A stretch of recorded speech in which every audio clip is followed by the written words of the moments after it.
Thank you, Shashi, for so eloquently and articulately putting forward your very clear and categorical views about the need for a change of system and a directly elected chief executive. My friend Rajiv spoke very eloquently on what is wrong with the system. No disagreement. Of course, we all know. We suffer it every day.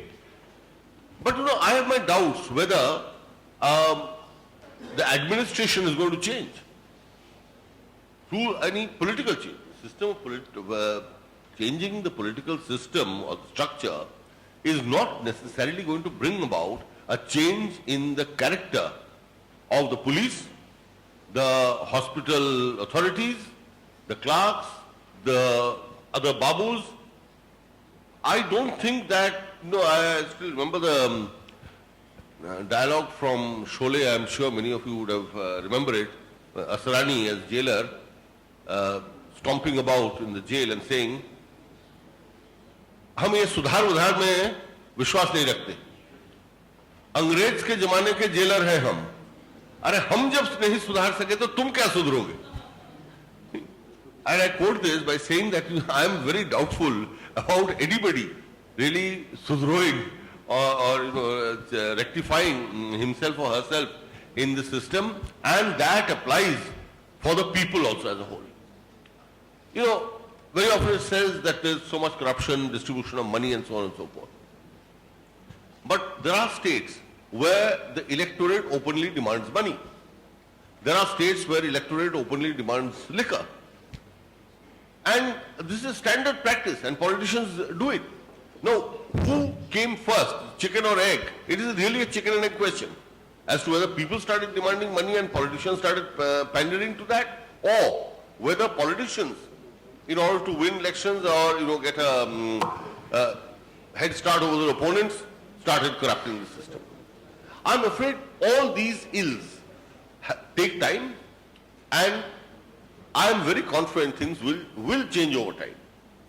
In the British system, I'm very fond of recollecting this, that 200 years ago, parliamentary seats used to be bought and sold. Students of history or European history will remember, Shashi will remember, he studied history in BA. The so-called rotten boroughs. Oh, rotten boroughs, correct. The elected MP would put up a notice saying that I am the MP from this seat and I want to sell it to the highest bidder. The auction will take place on so and so date. This is in Britain, the mother of democracies, and whose system, as many pointed out, we have emulated. What happened? Does it happen now? It does not. Things change over time. System change over time.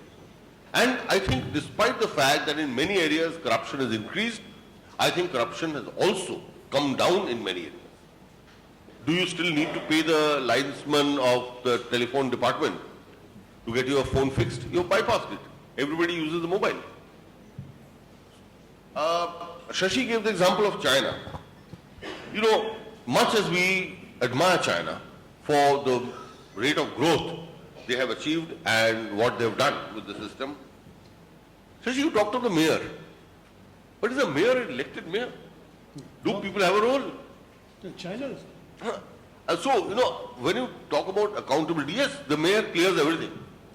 And in fact, even in places like Shanghai, which is a kind of role model, and places near Shanghai, which have become the SEZs of China, when I once went to one of them, and we were discussing with this lady who was the chief of that SEZ.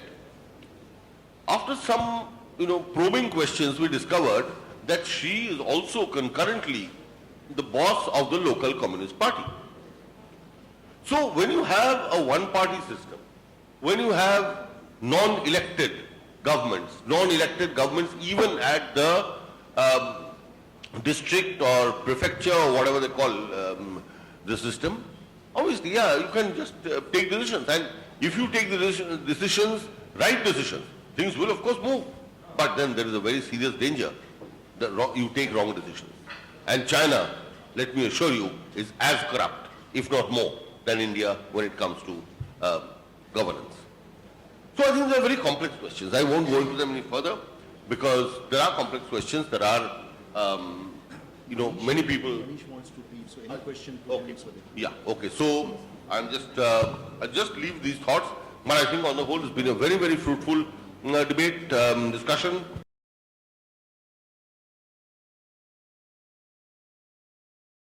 No, I don't think we really need to get into a point-by-point rebuttal of what each of us has said.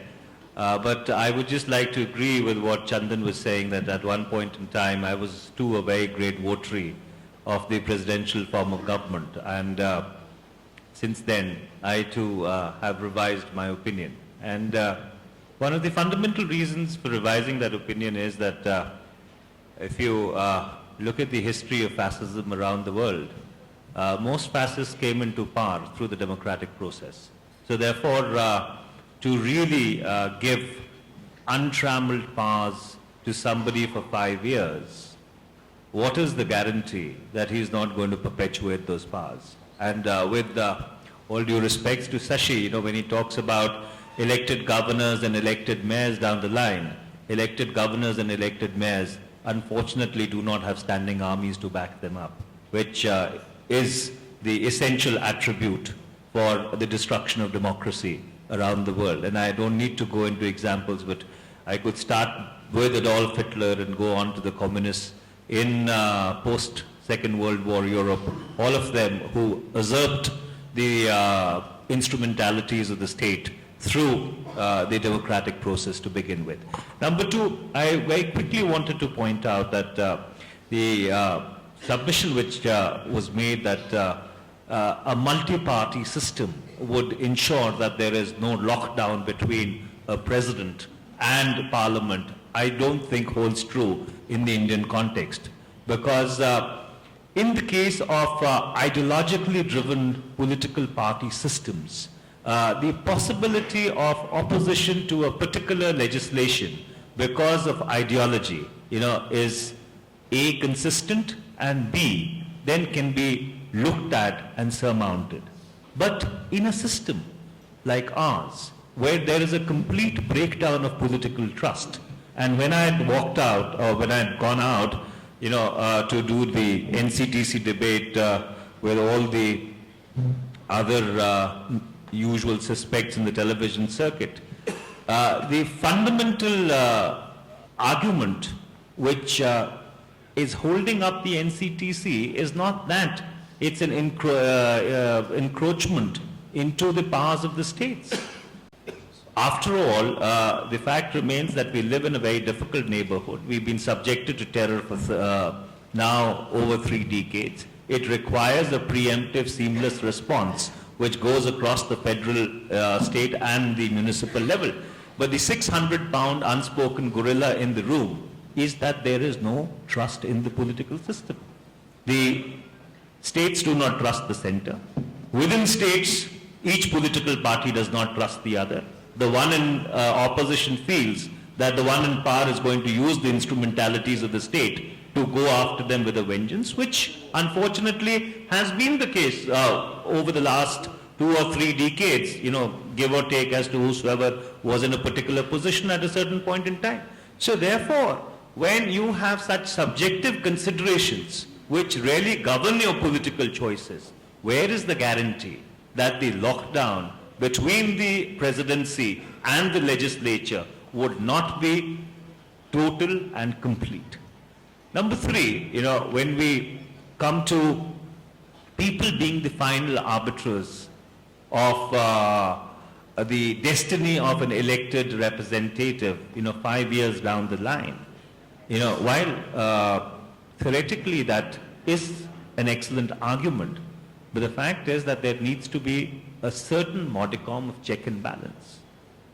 I am not a votary for the right to recall, as some people have been going around and campaigning, because I don't think in a country of India's size that is really feasible, because if in a parliamentary constituency which has 1.5 million people, if you are really going to have to sign up 500,000 people to get a recall going, it's not going to happen. And if somebody is going to be attempting that, then all that the elected representative would be doing is trying to fight that the 5 years of his term. But having said that, there is a very, very strong case for checks and balances.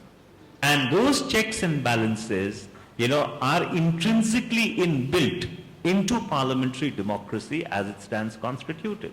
We may have a system which is slow, we may have a system which is frustrating, we may have a system which inhibits us from playing catch up to China or to whosoever else our idol is.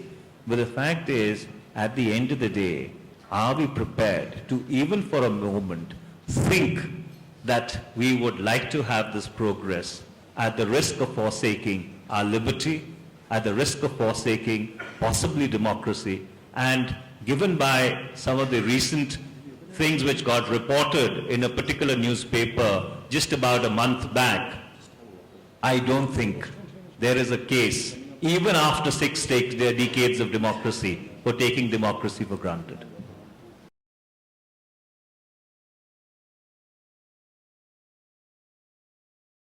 One sentence, which is that if you are worried about dictatorship, even a parliamentary system can turn dictatorial.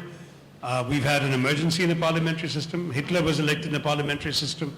So I think that's got to do more with individuals than with systems. There we go.